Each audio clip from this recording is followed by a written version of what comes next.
ఈ program Joyce Meyer ministries partners మరియు friends ద్వారా స్పాన్సర్ చేయబడింది. కనుక నాకిప్పుడు అనిపిస్తుంది, నేను గాని దీన్ని సరిగ్గా అర్థం చేసుకుంటే ఇతరులు మన పట్ల ఎలా ప్రవర్తించాలంటామో అలానే మనము ప్రవర్తిస్తే దానికి పరలోకంలో ద్వారాన్ని తెరవడానికి సంబంధం ఉంది అని.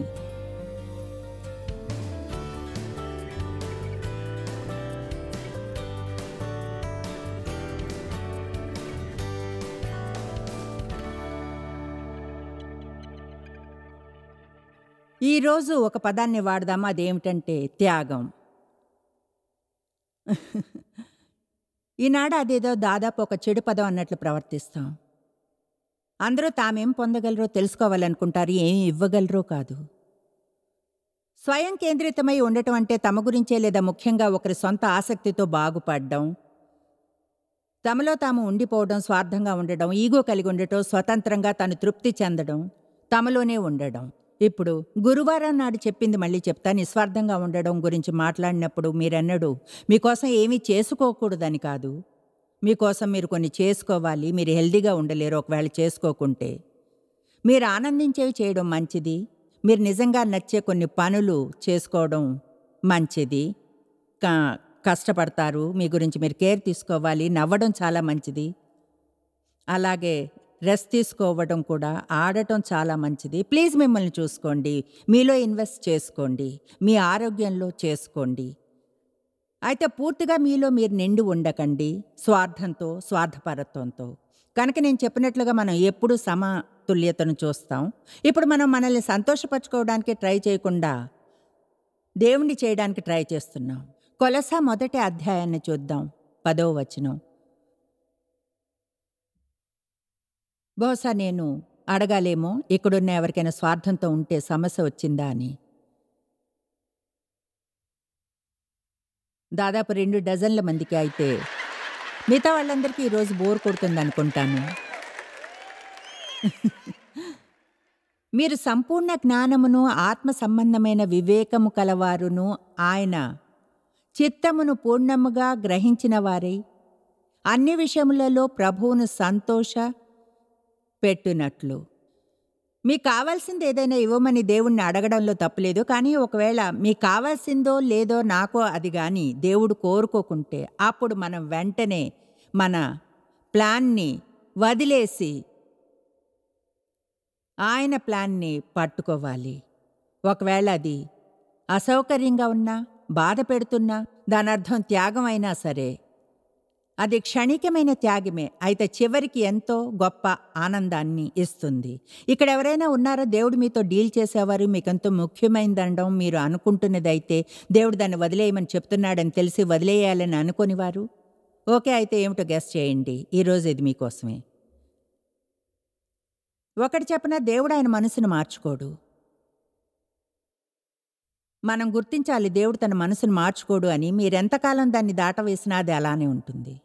ప్రతి సత్కార్యములో సఫలులగుచు దేవుని విషయమైన జ్ఞానమందు అభివృద్ధి పొందుచు అన్ని విషయములలో ప్రభువును సంతోషపెట్టునట్లు ఆయనకు తగినట్టుగా నడుచుకొనవలను. పూర్ణంగా లోతైన అన్ని విషయముల్లోనూ ప్రభువును సంతోష పెట్టినట్లుగా. ఇప్పుడు మీకో చిన్న కథను వినిపిస్తాను. దాని పేరు దుఃఖంలో ఎలా ఉండాలి. ఒకవేళ ఎవరైనా సరే చూడండి, అది కావాలంటే దాన్ని ఎలా పొందగలరో చెప్పగలను. నిరంతరం మీ గురించి ఆలోచించండి. మీరు నేను అనే దాన్ని వీలైనంతగా వాడండి.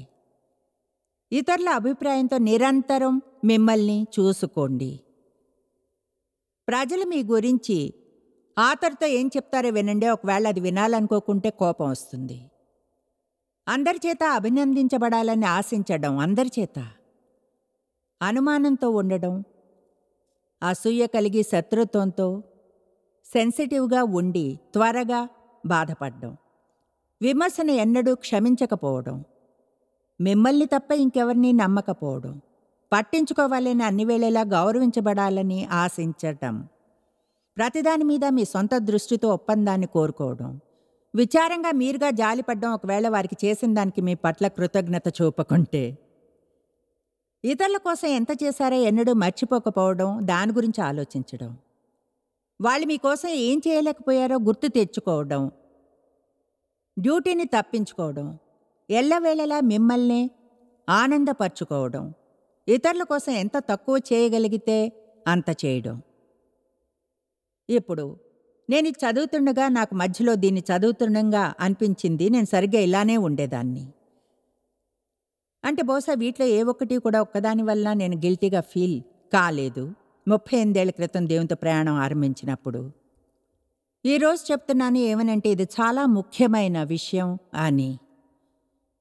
యేసు మరణించింది, ఇకపై మనం మన కోసం జీవించనవసరం లేదు అని, ఆయన కోసం జీవించాలి అని. ఎఫ్సి 5:15. మన పాపాలను క్షమించడానికి మరణించాడు, మనం పరమునకు వెళ్ళడానికి, దేవునితో ఒక సంబంధాన్ని పొందడానికి. అయితే ఇకపై మనం మన కోసం జీవించనవసరం లేదు. దేవుడు నన్ను విడుదల చేసిన గొప్ప విషయం నా నుంచి నన్ను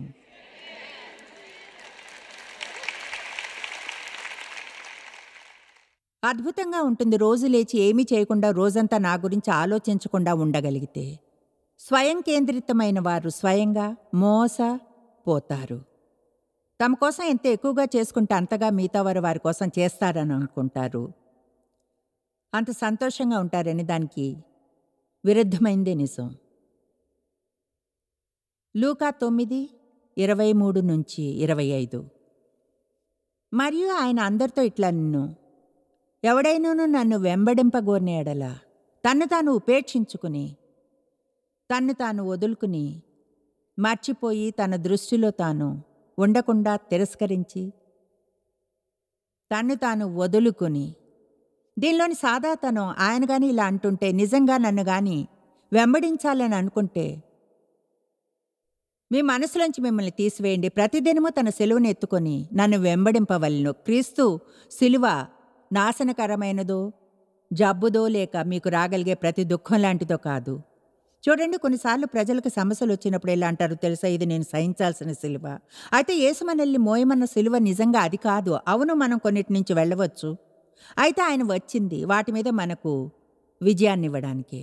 ఆయన మనల్ని మోయమనే సిలువ ప్రజలు యేసుని చూడాల్సిన లోకంలో నిస్వార్థంగా జీవించేలా నిర్ణయం తీసుకోవడానికే. యేసు అంటే ప్రేమ, దేవుడంటే ప్రేమ. అదేదో కేవలం ఆయన చేసేది కాదు, అది ఆయన ఎవరో అదే. మనలోకి ఆయన దాన్ని పోస్తాడు. మనం దాన్ని స్వీకరించేలా, స్వస్థపడేలా, తర్వాత మన నుంచి ఆ ప్రేమ ఇతరులకు కురిపించాలి. దేవుడు ప్రజల ద్వారా క్రియ చేస్తాడు. మనం దేవుణ్ణి అడుగుతుంటాం, ఇది చేయమని, దేవా అది చెయ్యని, దేవా ఈ సమస్యను సాల్వ్ చెయ్యి, ఆ సమస్యను చెయ్యి. ఆశ్చర్యం ఏమవుతుందో ఇలా ప్రార్థించడం ఆరంభిస్తే. దేవా, గాయపడే ఈ వ్యక్తి కోసం ప్రార్థిస్తున్నా, నన్ను కానీ యూజ్ చేసుకోవాలంటే ఏం చేయమంటావో చూపించు. ఈరోజు మిమ్మల్ని ఛాలెంజ్ చేస్తున్నాను అలా ప్రార్థించమని. ఎందుకంటే ఆశ్చర్యపోతారు. మీరు కానీ దేవుని కోసం ప్రజలకు హెల్ప్ చేయమని ప్రార్థించడం ఆపివేస్తే దానికి ఎలాంటివి ఎలా ఉండదు. నేను అలా చేసినప్పుడు కొంచెం ధార్మికంగాను ఫీల్ కాగలను. అయితే బిజినెస్ విషయానికి వచ్చి అంటే, ఇప్పుడు దేవా నాకు చూడు, నాకు తెలీదు, నువ్వు నన్నేమైనా చేయమంటావని, లేదా అయితే అలా అయితే అదేమిటో చూపించి దాన్ని చేయడానికి కృపనివ్వు. కొన్నిసార్లు ఒక సమస్యను చూసి మనం అనుకోం కూడా దేవుడు మనల్ని యూజ్ చేస్తాడని. ఎందుకంటే మనంగా ఆ సమస్యను చాలా పెద్దగా చేసుకుంటాం. అయితే తెలుసా, చుట్టూ తిరిగి కొంతమందికి బోరు కొట్టించడంలో తప్పేం లేదు. దుఃఖంలో ఉన్న క్రైస్తవులను పైకి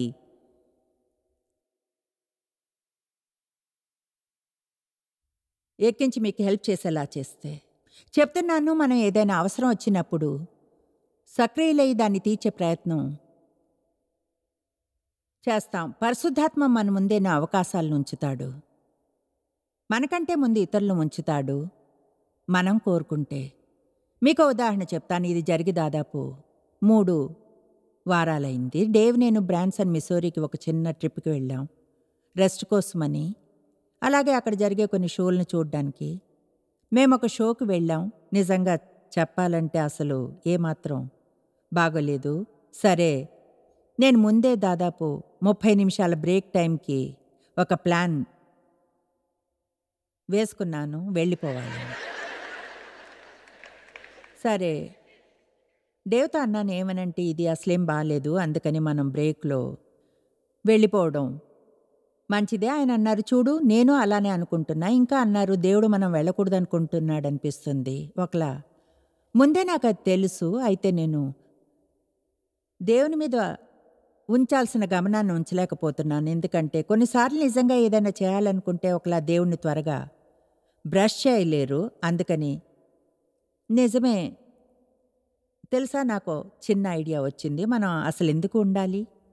ఆయన అన్నారు, ఏమో అన్నారు, చూడు ఒకవేళ అది నువ్వే అయ్యి ప్రజలు వెళుతుంటే అన్నారు, నీకు తెలుసు నువ్వు బోధించెప్పుడు ఎవరైనా లేచి వెళ్ళిపోతుంటే ఎలా ఫీల్ అవుతావు? అన్నారు, మనం వెళ్తే ఆయన చెడుగా ఫీల్ అవుతారు. తర్వాత అన్నారు, మనం ఉంటే బావుంటుంది. కనుక నాకు తెలిసింది ఆయన అన్నది నిజమని. చూడండి, బైబిల్ చెప్తుంది, ఇతరులు మీ పట్ల ఎలా ఉండాలనుకుంటారో మీరు అలానే ఉండండి. సరే, ఓ 2 వారాల క్రితం ఆ విధంగా జీవించే ప్రయత్నం ఆరంభించాను. కొన్ని గంటలున్నాను. తర్వాత రెండో రోజు మళ్ళీ ఆరంభించాలి. తర్వాత రెండో రోజు మళ్ళీ ఆరంభించాలి. దేవుడు ఆ వచనాన్ని మళ్ళీ మళ్ళీ చూపించాడు. బహుశా మనం పోట్లాట కోసం రెడీగా ఉన్నాం. నాకు అనిపించదు మనం నిజంగా అది మన జీవితాలను ఎంతగా మార్చగలదో తెలుసుకోవడం ఆరంభించాం ఒకవేళ నిజంగా అలా చేస్తే. తెలుసా, వివాహాల్లో సమస్యలే ఉండవు ప్రజలు అలా చేస్తే. మత్తయి 7వ అధ్యాయాన్ని చూద్దాం. 7వ వచనంతో ఆరంభిద్దాం. అడుగుడి, అది మీకు ఇవ్వబడును. వెదుకుడి, అది మీకు దొరుకును. తట్టుడి, శ్రద్ధతో ద్వారం మీకై తెరవబడును. అడుగు ప్రతివాణ్ణు పొందును, వెదుకు ప్రతివానికి దొరుకును, తలుపు తడుతూ ఉండే ప్రతివానికి ద్వారం తెరవబడును. కనుక చూస్తున్నాం, దేవుడు మనల్ని ఆహ్వానిస్తున్నాడు మన అవసరతలను ఆయన వద్దకు తెమ్మని. కొన్ని సమయాల్లో ఒకవేళ అది శ్రద్ధ కలిగిన పెస్ట్ అయినా సరే. మీలో ఏ మనుషుడైనను తన కుమారుడు తన్ను రొట్టెను అడిగిన ఎడల వానికి రాతినిచ్చునా? లేదా చేపను అడిగిన ఎడల పామునిచ్చునా? మీరు చెడ్డవారై ఉండియు మీ పిల్లలకు మంచి ఈవులనియ్యనెరిగి ఉండగా పరలోకమందున్న మీ తండ్రి తన్ను అడుగువారికి అంతకంటే ఎంతో నిశ్చయంగా మంచి ఈవులనిచ్చును. అంటే ఈ ఆహ్వానం చాలా క్లియర్గా ఉంది. అడగండి, అడుగుతూ ఉండండి. వెదకండి, వెదుకుతూ ఉండండి. తట్టండి, తడుతూ ఉండండి. దేవుడు మంచివాడు, మీకు హెల్ప్ చేయాలంటాడు. ఆయన మీరు ఏదైనా అడిగితే మీకు ఆయన చెడుదేదో ఇవ్వడు. మీ పిల్లలకు మీరు బ్లెస్సింగ్గా ఉంటే చెడ్డవారై ఉండి ఇంకెంతగా దేవుడు తన బిడ్డలను బ్లెస్ చేస్తాడు. ఆమేన్. ఏమైనా తప్పుగా చెప్పానా? నాకు తెలియదు ఏం చెప్పాను. మీరు నవ్వుతుంటే ఏదైనా ఫన్నీగా చెప్పలేదా అనుకున్నా. ఏదేమైతేనే మీరు చెడ్డవారై ఉండి మీ పిల్లలకు మంచి ఈవుల్ని నెరిగి ఉండగా దేవుడు ఎంతో మంచి ఈవుల్నిచ్చును. ఈ భాగాన్ని చూడండి, 12వ వచనం. కావున. ఇప్పుడు కావున అనేది అక్కడ ఉండదు. ఒకవేళ ఇప్పుడు మనం చదవబోయేదానికి మనం చదివిన దానికి ఏ సంబంధం లేకపోతే, కావున మనుష్యులు మీకు ఏమి చేయవలనని మీరు కోరుదురో అలాగనే మీరును వారికి చేయుడి. ఇది చూడండి, ఇది ధర్మ శాస్త్రమును ప్రవక్తల ఉపదేశమునై ఉన్నది. కనుక ఇప్పుడు ఇది నాకు అనిపిస్తుంది, నేను సరిగ్గా అర్థం చేసుకుంటే ఇతరులు మన పట్ల ఎలా ప్రవర్తించాలనుకుంటాము అలానే మనము ప్రవర్తిస్తే దానికి పరలోకంలో ద్వారాన్ని తెరవడానికి సంబంధం ఉందని.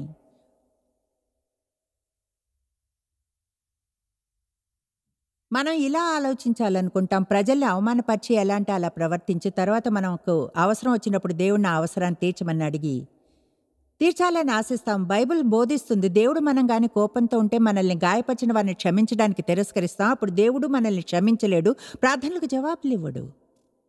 మనం తెలుసుకోవడం కూడా ఆరంభించాం ఎంతమంది కోపంతో ఉండే క్రిస్టియన్స్ ఉన్నారో. అంటే అదొక మహమ్మారి లాంటిది. నాకెన్నడూ ఎలాంటి మీటింగ్లోనూ క్షమాపణలేమిని గురించి ఏమీ బోధించబడలేదు. కోపం, పోట్లాట, పగ, ద్వేషం. చివరికి ఇలా అడగడం, ఈ ఏరియాలో ఎంతమందికి ప్రార్థన కావాలి అని. అతిశయం కాదు ఇది. ఎప్పుడు ఒక మీటింగ్ కూడా లేదు, అలా చేసింది కూడా కనీసం 70% లేకుండా 70% పూర్తి గుంపులోంచి లేచి నిలబడ్డం. నిజాయితీగా దాన్ని పట్టించుకుంటాను. ఎందుకంటే మనం జీవిస్తున్న సమయంలో చేయవలసింది ఎంతో ఉంది. మనం ఫుల్గా లోడ్ అయి ఉండాలి అంటాడు దేవుడు. ఆమేన్. మనం ఫుల్గా లోడ్ అయి ఉండాలి, దేవుని శక్తితో నింపబడి. అంతేగాని చిన్న స్వార్థపరత్వపు డిమాండ్ చేసే జీవితాలు జీవించకుండా.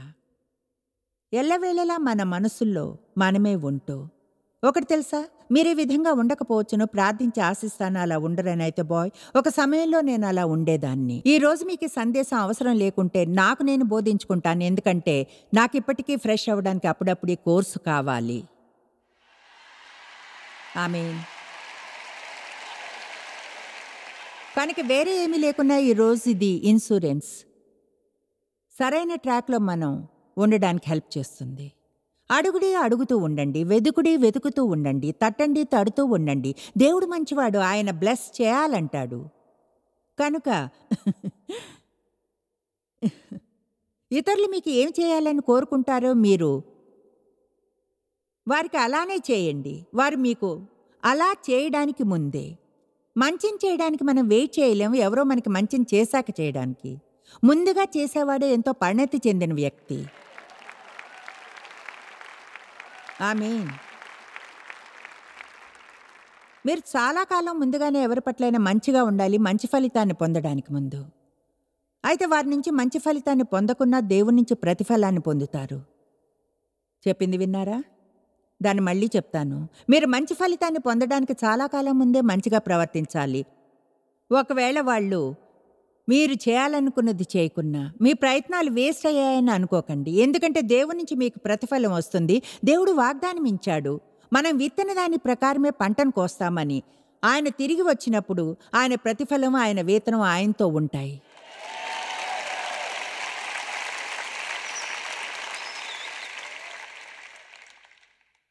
పదమూడవ వచనం, ఇరుకు ద్వారమున ప్రవేశించుడి, నాశనమునకు పో ద్వారం వెడల్పును, ఆ దారి విశాలమునై ఉన్నది, దాని ద్వారా ప్రవేశించువారు అనేకులు. జీవమునకు పో ద్వారం ఇరుకును, ఒత్తిడితో కుంచుకుపోయి ఆ దారి సంకుచితమునై ఉన్నది, దాని కొనుగువారు కొందరే. నిజాయితీగా ఆ షోలో కూర్చోవడం నిజంగా నాకు కొంచెం కష్టంగానే అనిపించింది. అలా చేయడం మంచి పనే అని తెలిసినా కూడా, దేవుని పట్ల విధేయతగా ఉండాలనుకున్నా, అలా నిర్ణయించుకున్నా కూడా అది అయిపోయే వరకు వెయిట్ చేయలేకపోయా. చూడండి, దేవునికి విధేయత చూపితే దాని అర్థం మన శరీరం చప్పట్లు కొట్టి ఒళ్ళు గగురు పొడుస్తుందని కాదు. అంటే ఇదిగో ఇక్కడే నాతో నిజాయితీగా ఉన్నంతగా క్రీస్తు కొరకు శ్రమలు వస్తాయి. సంఘంలో ఆ పదాన్ని అంతగా వాడటం ఇష్టం ఉండదు, ప్రజలకు మీరెంతగా నచ్చరు శ్రమల గురించి మాట్లాడితే. తెలుసా, ఖచ్చితంగా ఒక రకమైన శ్రమ కొరకు యేసు వెల చెల్లించాడు, మనం సహించే అవసరం లేకుండా. అయితే బైబిల్ చెప్తుంది, క్రీస్తు శ్రమ నొందినట్లుగా మనం గాని శరీరంలో పడ్డానికి ఇష్టపడకుంటే ఎన్నడూ మనం ఆత్మలో నడవలేము, దేవునికి విధేయత చూపలేము అని. ఎక్కువసార్లు మనం కోరుకున్న దాన్ని త్యాగం చేయడానికి ఇష్టపడాలి, ఎందుకంటే మనకు తెలుసు అది దేవుని రాజ్యం కొరకు శ్రేష్టమైంది కాదని. లేదా ఇంకెవరికైనా ఇప్పుడు నేను అక్కడి నుంచి వెళ్ళిపోవచ్చును, బహుశా వెళ్ళి ఉండవచ్చు, ఒకవేళ డేవ్ గారు నాకంటే కొంచెం ఎక్కువ వినకుండా ఉంటే. కొన్నిసార్లు నేను బాగా వింటాను, మరి కొన్నిసార్లు ఆయన వింటారు, అందుకనే మా టీం బాగుంటుంది. ఇంకో విషయం, కొన్నిసార్లు నేను సిద్ధంగా ఉంటాను ఎవరికైనా వారికి అర్హత గలది ఇవ్వడానికి. అప్పుడు డేవ్ అంటారు, బహుశా మనం వారిపై దయ చూపాలి. మరి కొన్నిసార్లు ఆయన ఎలా అంటే, చూడండి మ్యాన్, అతను అసలు రోడ్డు మీదకే రాకూడదు, అతనికి డ్రైవింగే రాదు అసలు. అప్పుడు నేను, చూడండి మీరు అలా ప్రవర్తించకండి సరేనా, బహుశా మిమ్మల్ని చూడలేదేమో. కనుక మన ప్రక్కన మనకు కూర్చేసే వాళ్ళు ఎవరైనా ఉండడం మంచిది, మనం ట్రాక్ని తప్పుతూ ఉంటే. ఆమేన్. మనకి ఇక్కడ జరిగేది ఏమిటంటే, నిజంగా చాలాసార్లు అనుకుందాం, బహుశా నేను ముందుకు వెళ్ళి లేచి వెళ్ళిపోయానని. ఏమిటో తెలుసా, నేను కానీ లేచి వెళ్ళిపోయింటే నా మనసులో నాకు తెలుస్తుంది బహుశా అలా చేయడం శ్రేష్టమైన పని కాదు అని. నాకది తెలుసుండేది. ఆశ్చర్యం వేసింది, రోజు ఎన్ని డజన్ల సార్లో లేదా వారంలో అలా ఫీల్ అవుతామో. ఆ భావాన్ని దాటవేసి ముందుకు సాగి ఏం చేయాలి అనిపిస్తే అది చేస్తాము. చర్చ్ సర్వీసులో ఒక ఉదాహరణ చెప్తాను. ఎంతమందికి తెలుసు, నిజంగా ఒక సర్వీస్కి లేటుగా వచ్చి మిగతా వారందరూ దేవుణ్ణి ఆరాధిస్తుంటే వారిని డిస్టర్బ్ చేయడం మంచి పని కాదు అని. ఎంతమందికి తెలుసు నిజంగా కాదు అని? అంటే నాకు నమ్మడం కష్టమవుతుంది. ఎవరైనా వేదిక పిలుపు సమయంలో ప్రజలు తమ రక్షణ గురించి మాట్లాడుకుంటుంటే నాకు నమ్మడం కష్టమవుతుంది. ఎవరికైనా లేవడానికి సౌకర్యంగా ఉంటుందంటే excuse me, excuse me, excuse me.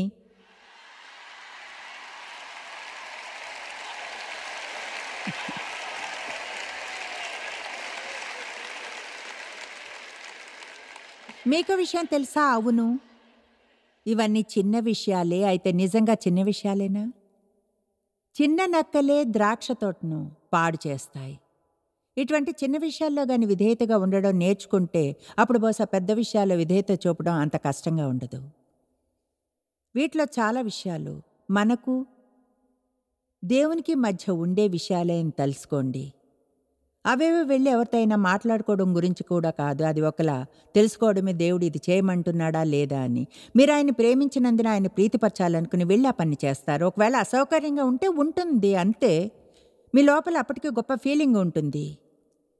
కనుక అప్పుడు ఇదిగో ఇదే జరిగి ఉండేది. నేను గాని వెళ్ళిపోయింటే అది మంచిది కాదు అనిపించేది. బహుశా అన్ని విధాలా ఆ రోజు ఏమో ఆ తరువాత రోజు ఒకలా నేను ఫీల్ అయ్యుండేదాన్ని. సహజంగా సంతోషంగా ఉన్నంతగా ఉండేదాన్ని కాదు. ఏమైందో నాకు తెలీదు. ఆశ్చర్యం వేస్తుంది ఎన్నిసార్లు ఇలా అనుకుంటూ ఉంటామో. ఏమైందో అర్థం కావడం లేదు. ఈ రోజు ఎందుకో మూడ్ బాలేదు. ఎందుకో తెలీదు. అవును, అలా ఎందుకవుతుందో తెలీదు. మరింత హీనంగా కొన్నిసార్లు చుట్టూ చూసి ఇంకెవరినో నిందిస్తాం. నువ్విలా లేవు, అలా లేవు, నువ్వు మరేమిటో. ఆశ్చర్యంగా ఉంటుంది. ఏం జరుగుతుందో మనం నిజాయితీగా ఉండి దేవునితో ఇలా అనడం ఆరంభిస్తే. ఇక్కడ అసలేం జరుగుతుంది? చూడండి, అక్షరాలా నమ్ముతాను.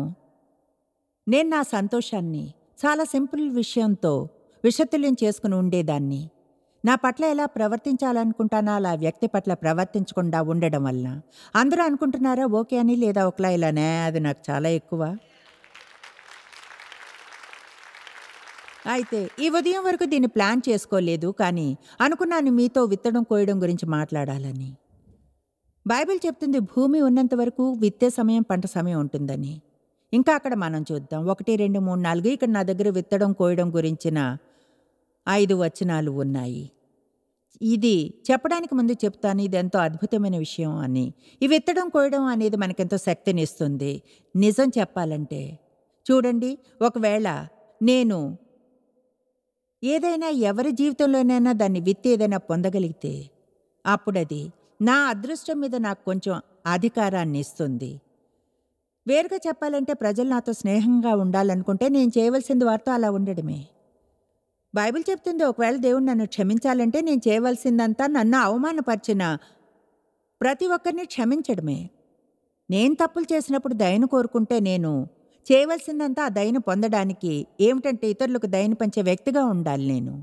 మీ గురించి నాకు తెలీదు, కానీ నాకు అధికారం, శక్తి అంటే ఇష్టం. కనుక ఈ విత్తనం నాటే విషయం ఉత్సాహంగా ఉంటుంది. ఎందుకంటే దాని అర్థం ప్రజలు నన్ను ఇంకా బాగా ఇష్టపడాలంటే నేను చేయవలసిందంతా వారి పట్ల మంచిగా ఉండడమే. హలో, నిజంగా ఇదంతా అద్భుతంగా ఉంటుంది. దేవుడు మనకిచ్చిన ఈ గౌరవం. మత్తయి 7 మొదటి 2 వచనాలు. మొదటి 2 వచనాలు, మీరు తీర్పు తీర్చకుడి, అప్పుడు మిమ్మును గూర్చి తీర్పు తీర్చబడదు. మీరు తీర్చు తీర్పు చొప్పుననే మిమ్మును గూర్చియు తీర్పు తీర్చబడును. మీరు కొలుచు కొలత చొప్పుననే, చెప్పేది జాగ్రత్తగా వినండి, మీకును కొలవబడును. ఇంతకంటే స్పష్టంగా ఏమీ ఉండదు, అవునా?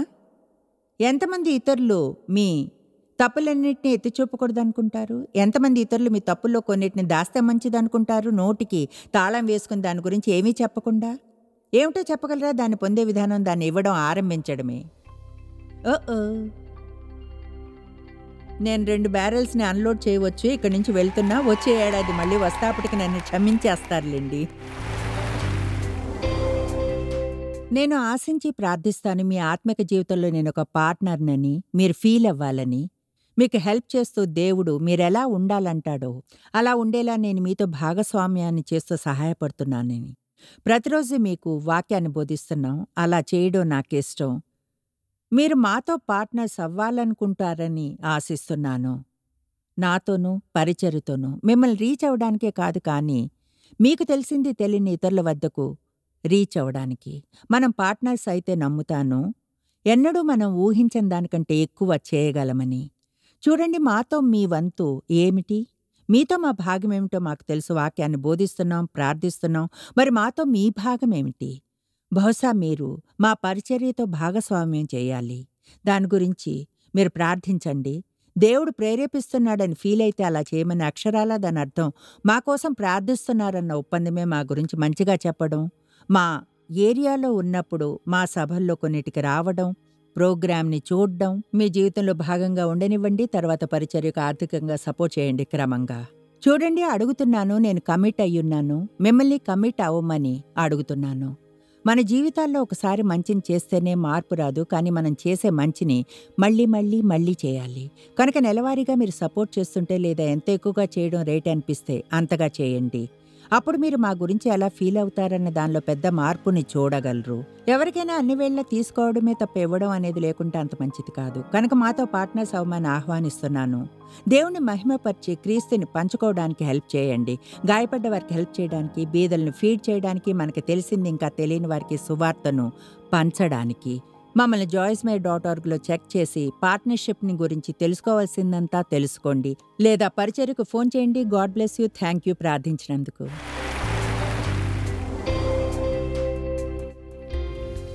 మీరు ఎన్నడూ తెలుసుకోలేనంతగా జాయిస్ మేర్ మినిస్ట్రీస్లో మీరు మాకెంతో ముఖ్యం. మిమ్మల్ని అభినందిస్తున్నాం.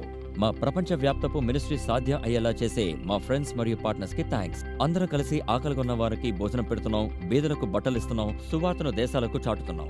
మమ్మల్ని కాంటాక్ట్ చేయండి లేదా joysmere.orgని ఈరోజే విజిట్ చేయండి. మీ ప్రార్థన విన్నపాలను కొరకు, అలాగే మరిన్ని సాధనాలను గురించి తెలుసుకోండి. జాయిస్ మేర్ షెడ్యూల్ని చూసి భాగస్వామిలో భాగమవ్వండి. క్రీస్తు ప్రేమను ప్రపంచమంతటా పంచుకోవడానికి.